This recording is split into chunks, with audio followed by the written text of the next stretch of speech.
have broken at all. Testing, testing, testing. Can you hear me through the sending stone? Yes. Good. We are now done. Their full capacity. You barely scratched the how after light set.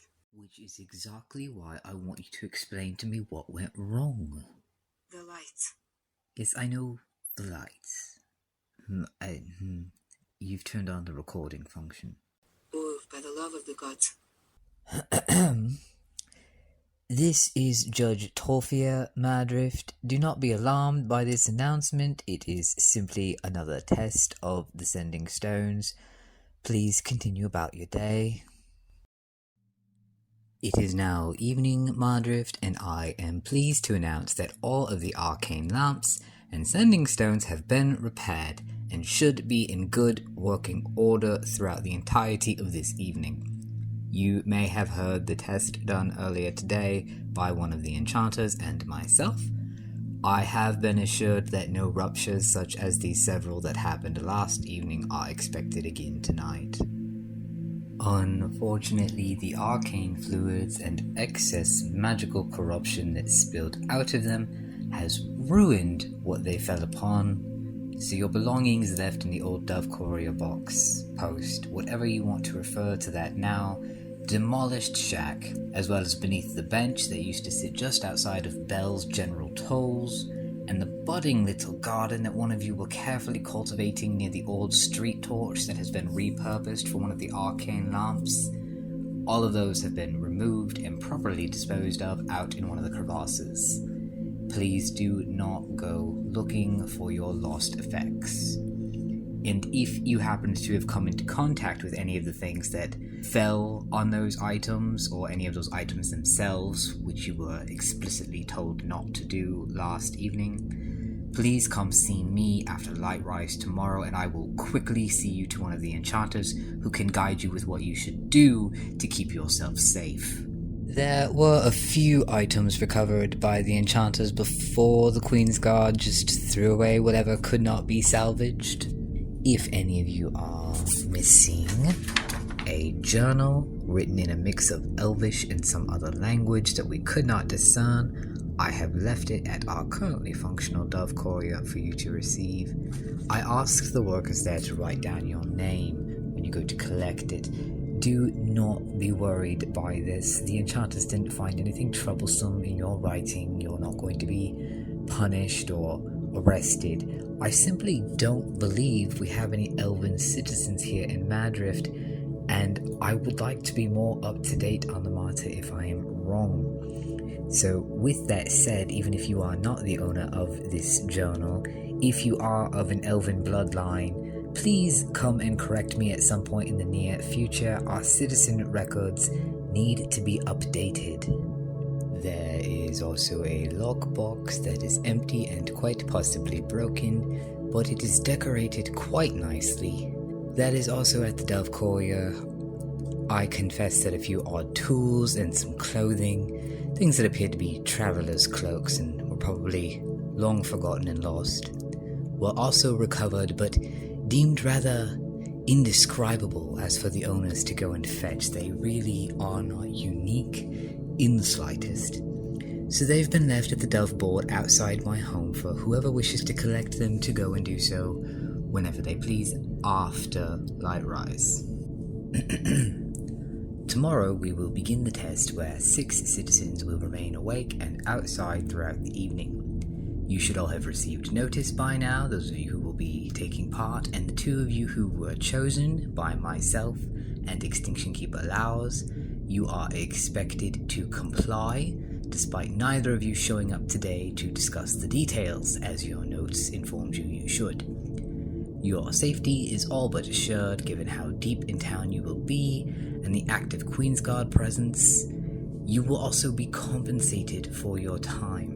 I do realize that many of you expected these tests not to be happening for some time, especially considering the minor malfunction that we had last evening. However, the enchanters and I have both decided that there is no point in delaying it. The more information we have, the sooner the better.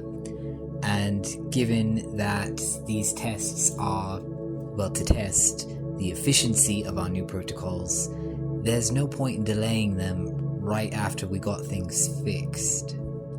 And in terms of compensation, I am also still in need of someone to help me read through the suggestion jar. If I didn't make that clear enough when I mentioned it before, I will do so now.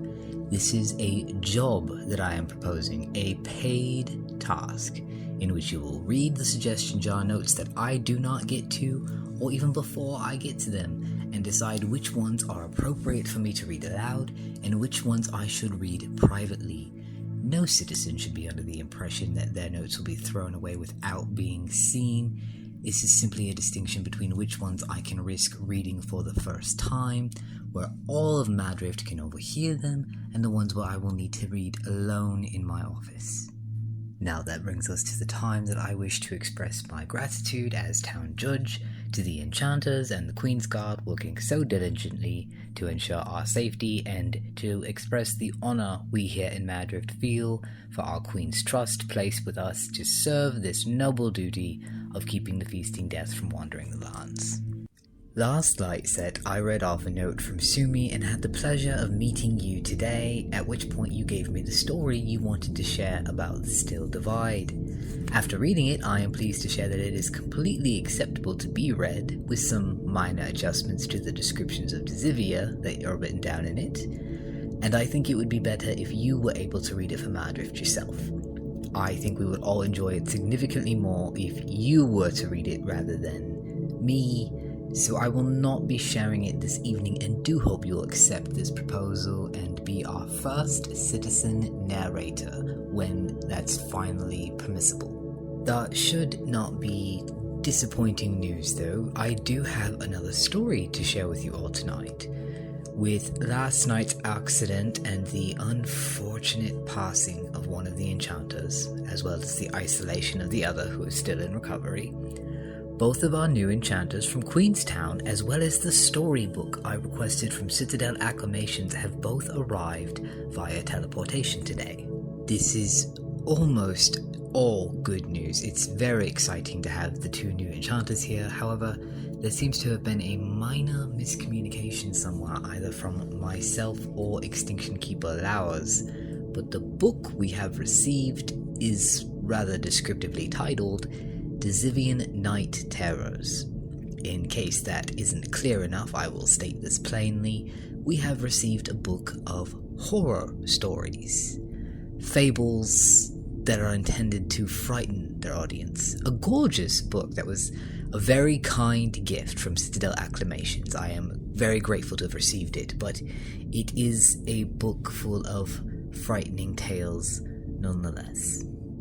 After receiving it and realizing the mistake, I quickly skimmed through it for something that wouldn't be too bad, and discovered a section in it subtitled Folklore Horrors, which implies that none of the story should be considered as true, and I believe I should be able to read any one of them without the younger citizens of Maddrift awake at this hour becoming unnerved, or any of you finding reason to complain.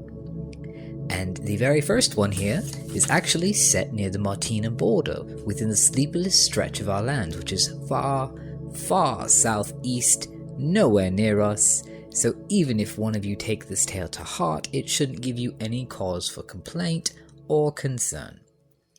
Now, here we are. The Crying Warden. In the dark expanse of the sleepless stretch between our watchful city of Neverrest and the hostile city of Edgewood across the Martina border, many lost and departed souls wander without hope of finding the light. Bones stick out of the cracked, dusted ground as guideposts towards the barren sands west, only the towering shade of the Serpent Hill marking the quiet east.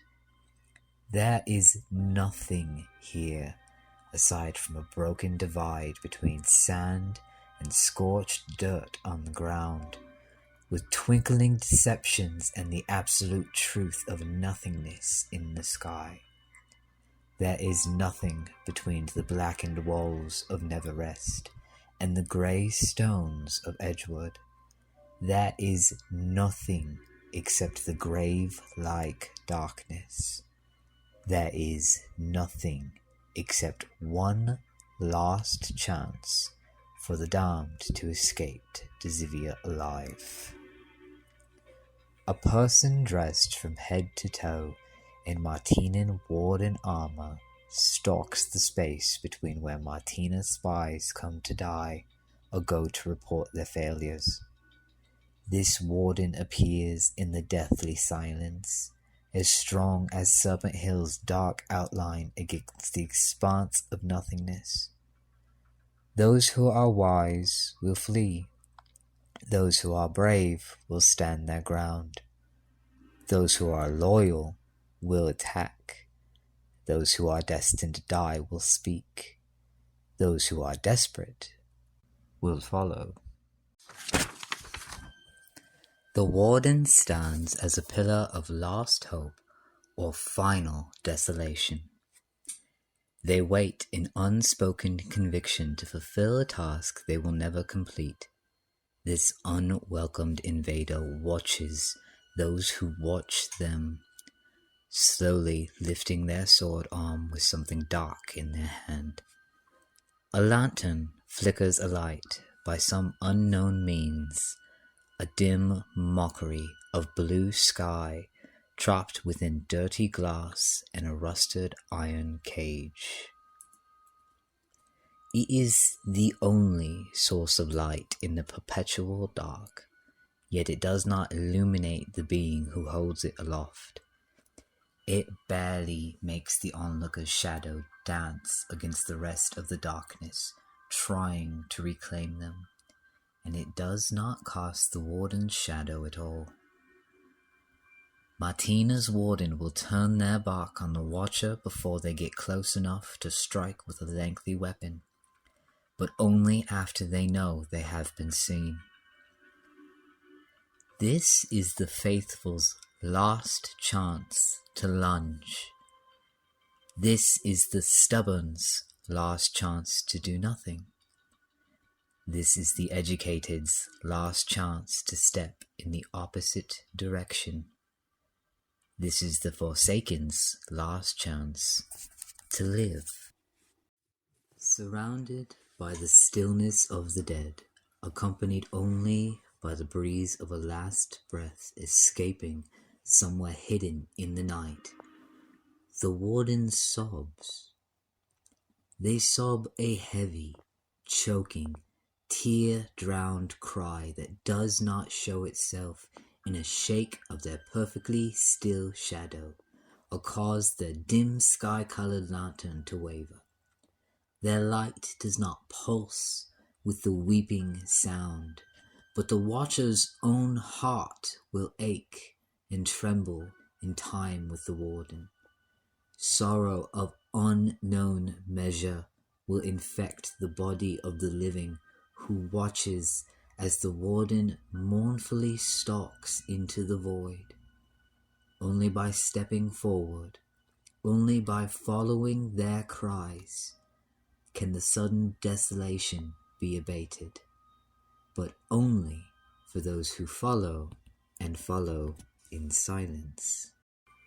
Those who are loyal and let their hands stray too long from their weapons will now find a sword as broad as their necks sticking through their chests, as if their bones were twigs and their bodies made of smoke. Their insides will burn with the pale sky-blue light of the lantern in the distance, impossibly far, given the warden's sword draining the life from their breasts. Those who are fearful and turn their backs will find themselves facing the face of an enemy, featureless, a blank canvas of void space, stained with tears illuminated by the blue light in their hold. When it flickers out and the sobs have ceased, when they are left in true darkness, they will come only then to realize they are dead. Those who are curious and interrupt the sporadic sobs of a person doomed to their failed task will find their own throats hoarse with cries. Their eyes will burn with unshed tears until the blur of water is all they can see in the dark. One more step becomes too much. An overbearing futility of existence wears them to their knees. The dusted ground welcomes them like a stony bed, their bodies exhausted with screams of mental agony until they can hear nothing, not even their own thoughts, over their own sobs. And there they remain, crying into the endless silence, blood and sweat and tears soaking into the perpetually dry ground, until their body has no more liquid for them to shed, and no more strength for them to escape. Those who are rightfully afraid, but far too desperate for the fading blue light offering them a false sense of hope. They who are terrified of following, but much more unwilling to remain alone in the never-ending dark. Those who walk behind the warden without a single word. Those are the ones who might survive. The warden leads their victims across hours of bleeding darkness. Their light of a foreign sky remains steady in the impossible distance that sometimes appears to reach. Each sob somehow grows louder against the creeping feeling that they are always just one more step away from being out of sight and plunging the landscape back into the endless night. There will never be a pause. One glance away and the person will be forever lost to the darkness. Just another bone not quite reaching the Martinan sands. One loud sigh of exhaustion is all it will take for their throat to close with the dry heat, shriveling them to mingle with the Dizivian dust. But follow him with attentive silence, and even the most faithless of unworthy bodies may find a salvation the warden themselves will never reach. One step is all it takes, a single stride. Suddenly the beautiful purple darkness of Dizivia gives away to the harsh, glaring blue of Martina. Endless night is abandoned for a searing day. The ceaseless sobs of the crying warden are replaced with deafening silence.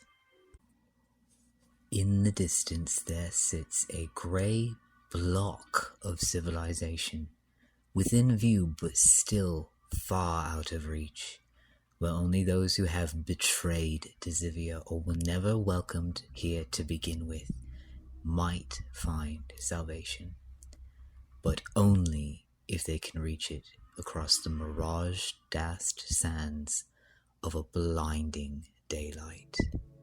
Thus concludes that short fable. I have personally never heard this tale before, but that may be because Maddrift is quite far away from Neverrest and Edgewood, so whether you choose to believe it or not, rest assured, the Crying Warden isn't something we here in Maddrift will ever have need to fear. We have enough worries. Excuse me. But before we end for the evening, I want to remind our 6 volunteers and the chosen citizens among them that tomorrow evening you will be required to actively patrol an inner section of Maddrift, so I advise you to sleep as much as you can after light rise before light set comes around again. And thank you, Sumi, for the story about the Still Divide, even though I did not read it tonight. I look forward either to listening to you read it or reading it myself sometime in the near future. Have a wonderful evening, Maddrift. We will now stop the recording and replay it.